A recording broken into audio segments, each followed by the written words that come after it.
नमस्कार, मैं दीपक शर्मा और मेरे YouTube मंच पर आपका स्वागत है।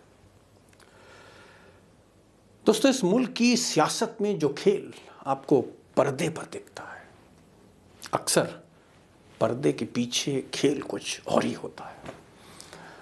मिसाल के तौर पर इन साहब को देखिए, पहचान गए होंगे, असदुद्दीन ओवैसी, MIM के चीफ, विपक्ष के एक बड़े नेता। बेशुमार दौलत है, बेशुमार संपत्ति है, महंगी महंगी गाड़ियों से पार्लियामेंट आते हैं, और इन सब के बावजूद, इस दौलत के बावजूद, सबसे ज्यादा हमला मोदी पर करते हैं, अमित शाह पे करते हैं, RSS पे करते हैं, खुलेआम सरेआम कैमरे पर। कि जब तक अल्लाह मुझे जिंदा रखेगा, मैं बीजेपी और RSS का खिलाफ था और इंशाअल्लाह था।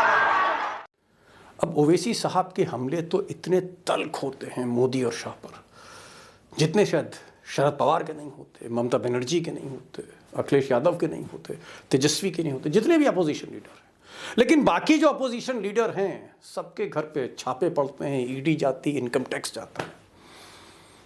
लेकिन ओवैसी साहब इतने हमले करते हैं, लेकिन आज तक इनके यहाँ ना कोई छापा पड़ा, ना ED, और बेशुमार दौलत है। तमाम सवाल तेलंगाना में लोग उठाते रहते हैं, अपोजिशन उठाता रहता है। आज तक शाह साहब ने छापा नहीं मारा, बल्कि उल्टे सिक्योरिटी दे रखी है इनको। सवाल यह है कि क्या ओवैसी साहब बीजेपी की बी टीम है? क्या ओवैसी साहब और अमित शाह के रिश्ते बहुत अच्छे हैं? और ये सवाल मैं आज इसलिए उठा रहा हूं, इसलिए मौजूद है आज की तारीख में ये सवाल, क्योंकि एक बहुत बड़े गेम प्लान के तहत बीजेपी ने ओवैसी साहब को एक बार फिर कर्नाटक की रणभूमि में उतार दिया है। 3 महीने बाद कर्नाटक में चुनाव हैं और कांग्रेस की स्थिति बड़ी मजबूत है, बीजेपी बड़ी कमजोर विकेट पर है, मुसलमानों की वहां अच्छी संख्या है, और इसी बीच ओवैसी साहब वहां अवतरित हो गए। बकायदा ऐलान हो चुका है और इंशाल्लाह आने वाले MLA इलेक्शन के अंदर MIM पार्टी रियासत कर्नाटक के अंदर इंशाल्लाह कई जगह से MLA कैंडिडेट्स को छोड़ा जाएगा। अब दोस्तों, सवाल यह है कि इस वक्त कांग्रेस बेहद मजबूत विकेट पर है कर्नाटक में, और बीजेपी की जो इंटरनल रिपोर्ट है, वो इंटरनल रिपोर्ट कहती है कि चांसेस हैं कि Congress can win the election, Congress ये चुनाव जीत सकती है कर्नाटक में। उसके 3-4 कारण हैं। पहला कारण यह है कि बीजेपी में इस वक्त ज़बरदस्त भीतरघात है, और जो उनके मुख्यमंत्री हैं बोम्मई साहब, और जो दूसरे सबसे बड़े नेता हैं येदियुरप्पा साहब, इन दोनों में तलवारें खिंची हुई हैं भीतर ही भीतर। दूसरा, करप्शन से लोग त्रस्त आ गए हैं। कर्नाटक की जनता करप्शन से त्रस्त है, और बेंगलोर में तो कई पोस्टर लगे थे PCM के। और अगर आप असेंबली की स्थिति देखें, अगर असेंबली की आप स्थिति देखते हैं, तो वहाँ भी कांग्रेस बहुत मजबूत है। अगर आप देखें, बीजेपी 120 सीट है उनके पास, विधायक हैं, जबकि अपोजिशन के पास तकरीबन 102 हैं, जिसमें 72 कांग्रेस के हैं और बाकी JDS के हैं। तो एक बहुत मजबूत स्थिति में है जहाँ तक सदन की बात है, असेंबली की बात है। और भारत जोड़ो यात्रा को जिस तरह से कामयाबी मिली कर्नाटक में, तो लोगों की आंखें खुल गई, खासकर अमित शाह की। और उसी के बाद ये गेम प्लान शुरू किया गया कि अब ओवैसी साहब को भेजो, MIM को भेजो। अब आखिर बीजेपी क्यों डोरे डाल रही है ओवैसी साहब को, या ओवैसी साहब को क्यों भेजा जा रहा है, क्यों उनको लैंड कराया जा रहा है कर्नाटक में, और वो भी 11वें घंटे पर, आखिरी वक्त पर? दरअसल कर्नाटक की अगर आप पॉपुलेशन का जो एक डेमोग्राफी देखेंगे, तो तकरीबन 13%, कुछ लोग कहते हैं 14%, और कहीं कहीं 17 से 18% कुछ कंस्टिट्यूंसीज में मुस्लिम हैं, जहां पर मुस्लिम बहुत निर्णायक हैं। और ज़्यादातर उनका जो शिफ्ट है वो या तो देवगौड़ा की पार्टी की तरफ है, और एक बहुत बड़ी संख्या में जो शिफ्ट है उनका, वो कांग्रेस की तरफ है। और यहीं पर माहौल को गरमाया जा रहा है, बहुत सिलसिलेवार तरीके से, बहुत ही प्लान्ड वे में आप कह सकते हैं। जैसे मिसाल के तौर पर सबसे पहले साध्वी प्रज्ञा जी को वहाँ भेजा गया, और उन्होंने कहा कि भाई हर घर में हिंदू लोग जो हैं वो हथियार रखें, और अगर हथियार नहीं हैं तो जो सब्जी काटने वाला चाकू है उसी की धार तेज कर लीजिए। फिर बीजेपी के एक और नेता हैं जो वहाँ के स्टेट प्रेसिडेंट हैं, उन्होंने कहा कि भाई ये छोटे छोटे मसले छोड़ दीजिए, पानी के, जल के, बिजली के, लव जिहाद पे फोकस करिए। और बाद में उसमें अमित शाह पहुँचे, उन्होंने तो कह दिया कि साहब टीपू सुल्तान है एक तरफ और दूसरी तरफ राम मंदिर है, आपको चुनना है। अब जाहिर तौर पर इस माहौल को जब गरमाया जा रहा था तो ओवैसी साहब भी आ गए और ओवैसी साहब ने बाकायदा, उनकी पार्टी ने कर्नाटक में ज़िले ज़िले में रैलियां शुरू कर दी हैं। तो एक तरफ साध्वी प्रज्ञा हैं, छुरी तेज कर रही हैं, और एक तरफ MIM है। आप समझ सकते हैं गेम प्लान। अपने घर में हथियार रखो, कुछ नहीं तो सब्जी काटने वाला चाकू जरा तेज रखो। वाकई में आप लोग बाशऊर लोग हैं, आप लोग जानते हैं यहाँ पर किस किस्म की सियासत चलती है। और अब ओवैसी साहब क्यों बी टीम हैं और उनका रोल क्या रहता है? उनको कुछ लोग कहते हैं साहब वोट काट देते हैं, खासकर सेकुलर पार्टीज़ का। इस पर तो मैं एक एक्सपर्ट के साथ आ ही रहा हूँ, लेकिन कुछ चीज़ें मैं आपके सामने दोस्तों रखना चाहता हूँ। मुश्किल से 30-40 सेकंड लगेंगे। एक कि उत्तर प्रदेश के चुनाव में ओवैसी साहब एक बहुत बड़ा फैक्टर हुए और कई सीटों पर समाजवादी पार्टी, जहाँ मुस्लिम पॉकेट्स में अच्छा प्रदर्शन कर सकती थी, वहाँ कहीं 5,000 वोट काट दिए, कहीं 8,000 वोट काट दिए, कहीं 10,000 काट दिए। बिहार में जो अभी उपचुनाव हुए या उससे पहले भी RJD को बहुत नुकसान पहुंचा। और इस बार भी आप देखें तो कई सीट पर MIM को जो उतारा गया बिहार में बाई इलेक्शंस में, तो नुकसान हुआ है तेजस्वी और नीतीश बाबू का। और अगर आप महाराष्ट्र देखें तो महाराष्ट्र में NCP का, शरद पवार का नुकसान हुआ है, कांग्रेस का नुकसान हुआ है। और अब बारी कर्नाटक की, और कर्नाटक बहुत डिसाइसिव होने जा रहा है, बहुत ही डिसाइसिव है, क्योंकि आप यूँ कह सकते हैं कि जो कर्नाटक जीतेगा तो 2023 में 9 राज्यों में जो चुनाव है उसका एक मोमेंटम बनेगा, एक लीड बनेगी। खासकर मध्य प्रदेश, राजस्थान, छत्तीसगढ़, यहाँ चुनाव होने हैं, तेलंगाना में, उसका एक मोमेंटम जो बनेगा उसको तोड़ने की कोशिश अमित शाह कर रहे हैं, चाणक्य कर रहे हैं।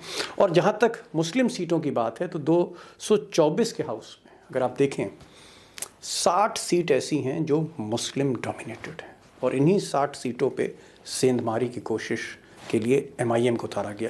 अभी खबर मेरी यह है कि 15-20 सीटें, हो सकता है ये 30 तक बढ़ जाएं, जहां पर MIM उतरेगी, यानी जो मुस्लिम डोमिनेटेड सीट है उस पर कोशिश है। और अगर ये डैमेज कांग्रेस को होता है या JDS को होता है तो आप सोच सकते हैं कि अगर 224 के हाउस में अगर 30-40 सीटों पर भी डेंट मार दिया, 5,000 वोट, 8,000 वोट, तो चुनाव पर एक बड़ा असर होगा, नतीजों पर इसका।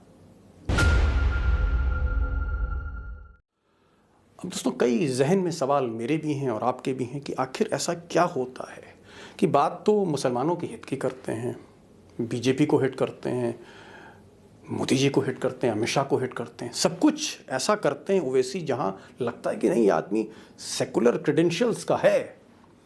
लेकिन जब चुनाव की बात आती है, रणभूमि की बात आती है, तो ये सेकुलर पार्टीज का ही नुकसान करते हुए दिखते हैं। इसीलिए शक होता है कि ये क्या बी टीम है, इनकी फंडिंग कौन करता है, इनको कभी भी सेंट्रल एजेंसीज जो हैं, चाहे ED है, IT है, CBI, ये कभी छेड़ती नहीं है। आप देखेंगे विपक्ष का ऐसा कोई नेता नहीं पूरे हिंदुस्तान में जो बचा हो ED के जाल से, लेकिन आज तक इनके घर पर नहीं पहुंची, जबकि बेशुमार दौलत है।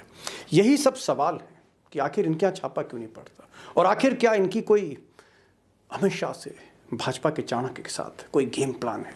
मुझे लगता है कि ये एक बड़ा सवाल है, और मैंने इस पर आज आपके सामने बुलाया है एक बहुत ही वाहिद एक्सपर्ट को जो मुस्लिम सियासत को जानते हैं, ओवैसी साहब के वालिद के अच्छे दोस्त रहे और मुस्लिम पॉलिटिक्स को पिछले 40-45 साल से कवर कर रहे हैं, हिसाम सिद्दीकी साहब।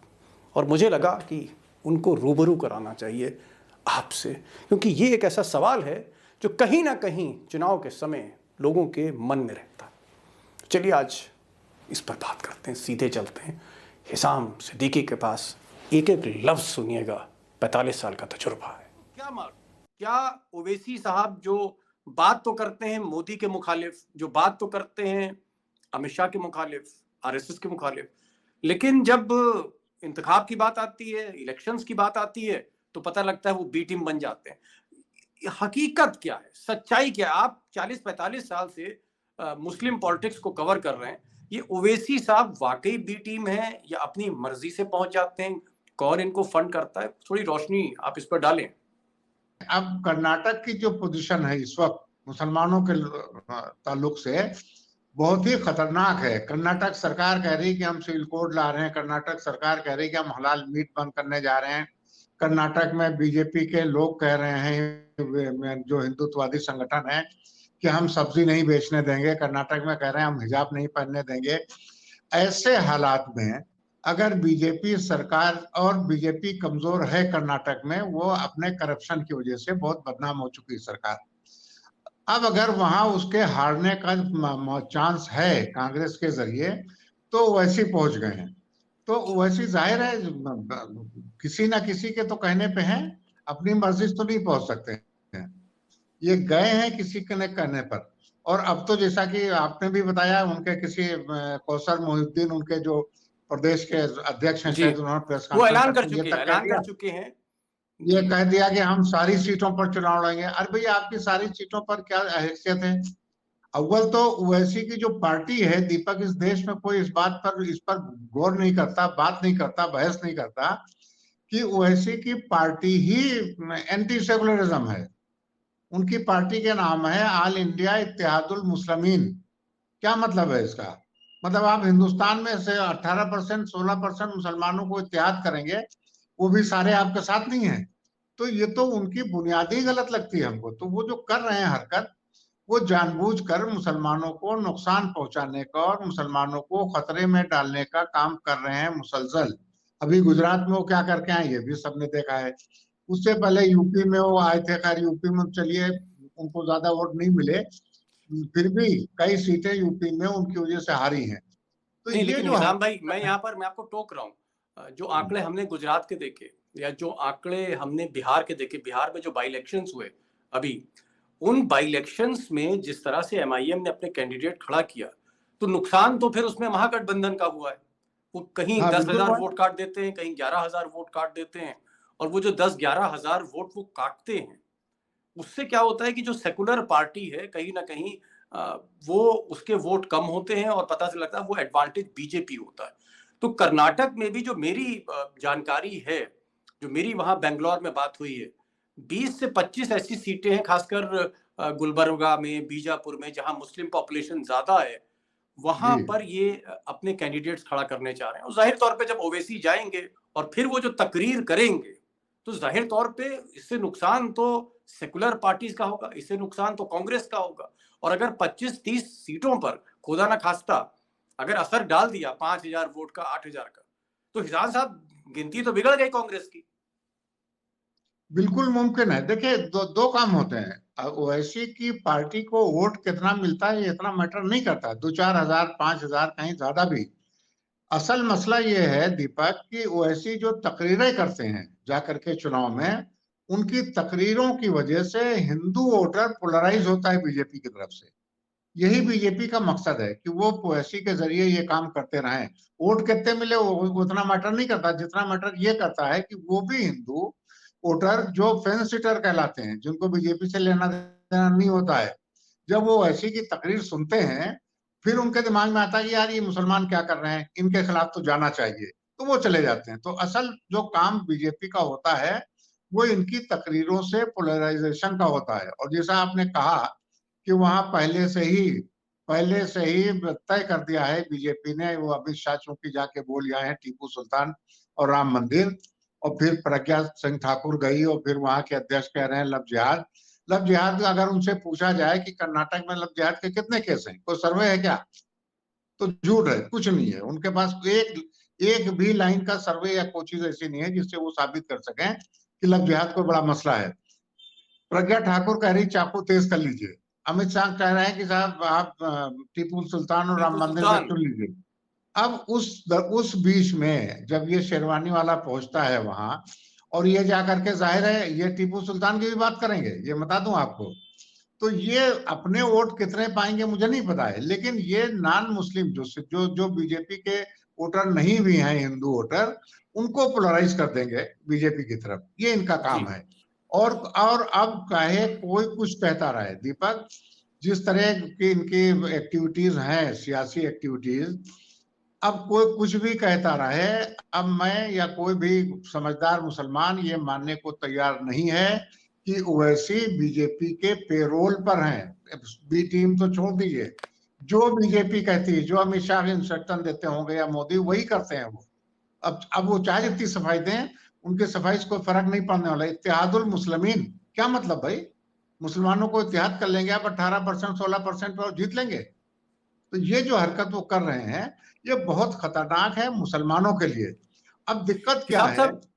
जी जी जी, एक सवाल मेरा आ रहा था, मैं बीच में आपको टोक रहा हूँ और उसके बाद फिर मैं ओवैसी साहब पे आऊंगा।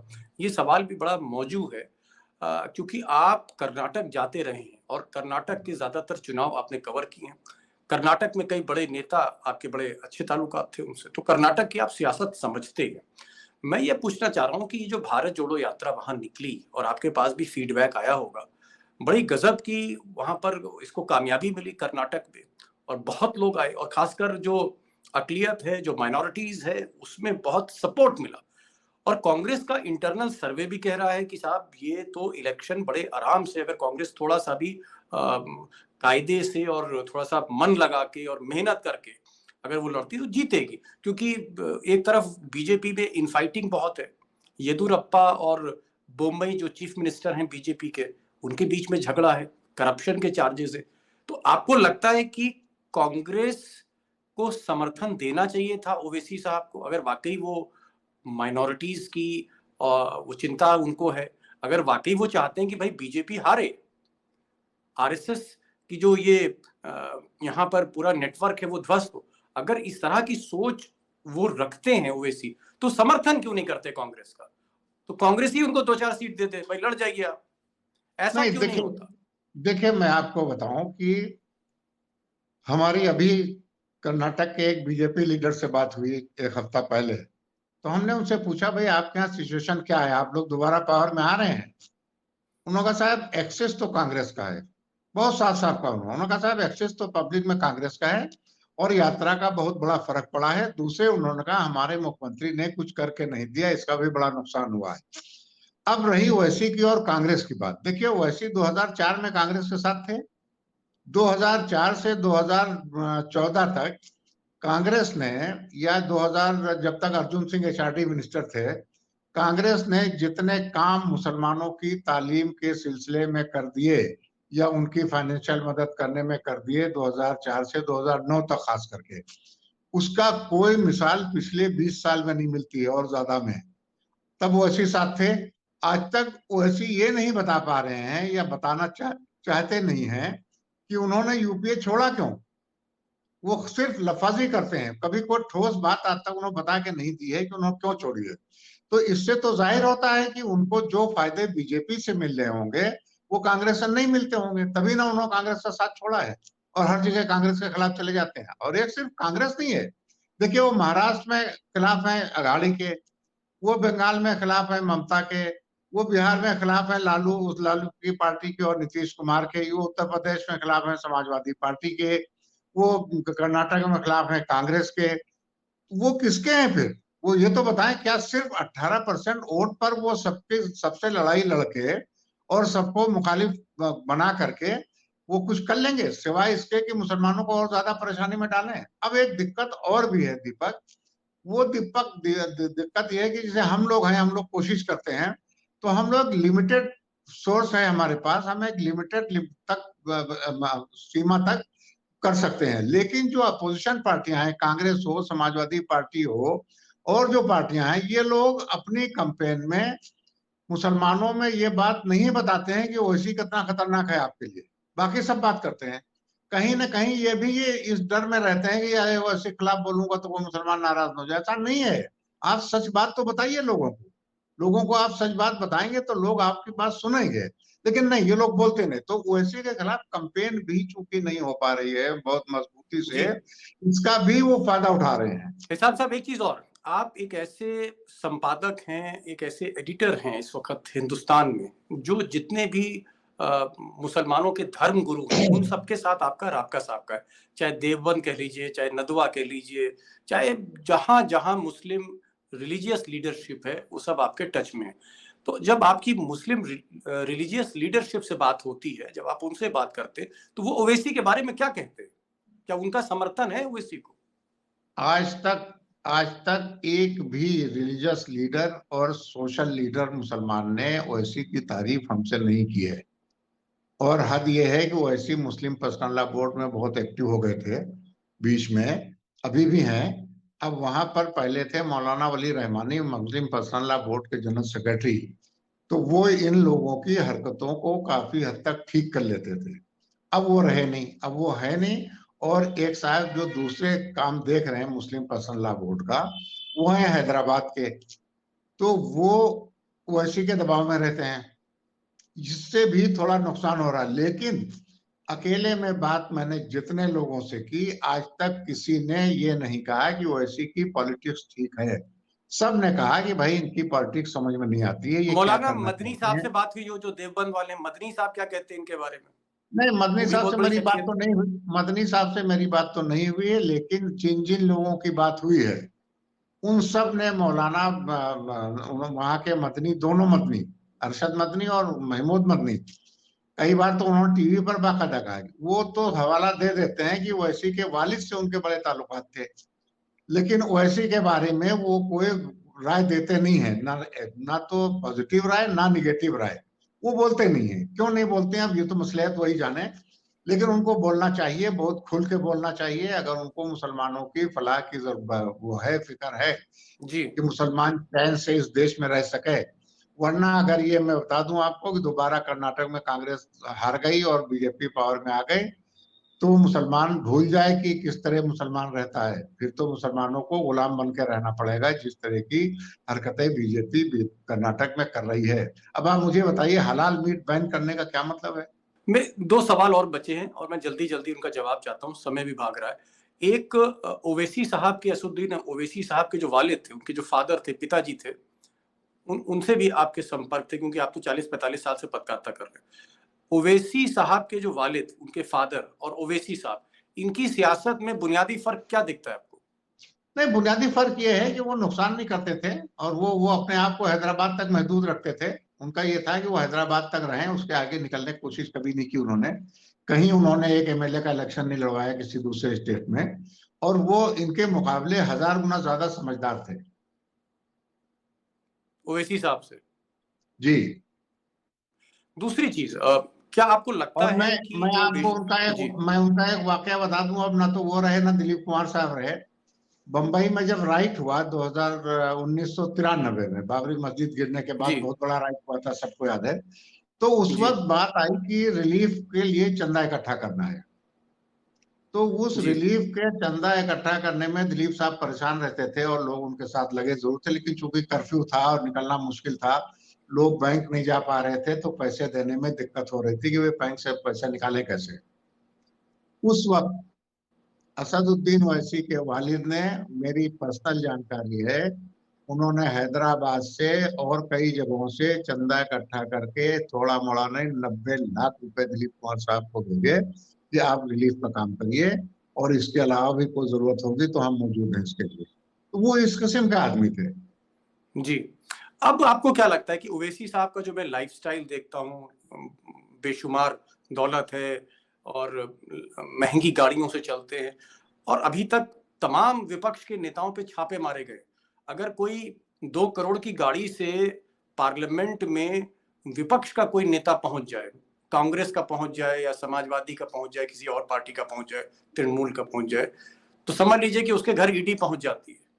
लेकिन ओवैसी साहब रेंज रोवर से आते हैं, महंगी महंगी गाड़ियों से आते हैं। आज तक इनके यहाँ जब से मोदी और अमित शाह की सरकार आई, एक बार छापा नहीं पड़ा है। तो क्या ये एक आपको अंदर ही अंदर पर्दे के पीछे कहीं ना कहीं कोई खेल दिखता है? आपको शक होता है क्या? बिल्कुल शक नहीं, हमको तो यकीन है 100% ये मिले हुए हैं। इसलिए मिले हुए हैं कि हैदराबाद में जो हरकतें करते रहते हैं और जिस तरह इनकी आमदनी है और जितने कॉलेजेस में ये कैपिटेशन फीस वगैरह लेते हैं, वो छोटी बात नहीं है। और कभी न तो इनकम टैक्स ना तो मैं जहां तक मेरा पर्सनल ताल्लुक है, मुझे 100% यकीन है कि ये बिल्कुल बीजेपी के हाथ में खेल रहे हैं, उनसे पैसे। अब दोस्तों, जो कर्नाटक जीतेगा, मैं ये तो नहीं कहूँगा कि वो देश जीतने जा रहा है, लेकिन हाँ, जो कर्नाटक जीतेगा वो कहीं ना कहीं 2023 में एक बहुत मजबूती के साथ अपनी दावेदारी जनता के सामने रख सकता है, वोटर के सामने रख सकता है। 9 राज्यों में चुनाव है और उसके बाद 2024, जिसके अब मुश्किल से 1.25 साल बचे हैं, वहाँ भी दावेदारी पेश हो सकती है। इसलिए कर्नाटक बहुत इम्पॉर्टेंट है और ये बात चाणक्य समझ रहे हैं, हमेशा समझ रहे हैं, और इसीलिए ये गेम प्लान है। बहरहाल, अब क्योंकि ये बहुत विवादास्पद आज विषय मैंने उठाया और मैं चाहूँगा कि अगर इन पर कुछ और आपको जानकारी चाहिए तो पहले भी मैंने एक वीडियो बनाया था, वो आप देख सकते हैं, माइक्रो लेवल तक जा सकते हैं और अपने सवाल भी उठा सकते हैं इनको लेकर कि क्या वाकई ये बी टीम है या वाकई कौम की हिमायती हैं और कौम के लिए जाते हैं चुनाव लड़ने के लिए, कौम को फ़ायदा होता है इससे, कुछ सेकुलर पार्टीज़ को फ़ायदा होता है, बीजेपी को वाकई नुकसान होता है इनकी वजह से। ये सारी चीज़ें हैं जो हमें कहीं ना कहीं समझनी होगी और इसीलिए ये वीडियो था। आपके आइडियाज़ भी मुझे चाहिए, आपके रिएक्शंस भी मुझे चाहिए, और आखिर में यही कि इस वीडियो को शेयर करिए फेसबुक पे, व्हाट्सएप पे, यूट्यूब पे, लोग देखें, वरना गोदी मीडिया तो हमेशा हाईलाइट करती है, वो कभी ओवैसी साहब से सवाल नहीं करेगी, बल्कि ओवैसी साहब को हमेशा वहाँ लाया जाता है जहाँ पर कहीं ना कहीं अखिलेश यादव को जवाब देना है, तेजस्वी को जवाब देना है, राहुल गांधी को जवाब देना है, शरद पवार को जवाब देना है, उद्धव ठाकरे को जवाब देना है, केजरीवाल को जवाब देना है, KCR को जवाब देना है, तब लाया जाता है, प्रोजेक्ट किया जाता है ओवैसी साहब। इस सच को समझने की ज़रूरत है, इसलिए मैं कह रहा हूँ इस वीडियो को शेयर करिए, बाकी बेल आइकन क्लिक करिए, चैनल को सब्सक्राइब करिए और फिर मिलते हैं नई वीडियो के साथ। तब तक के लिए नमस्कार।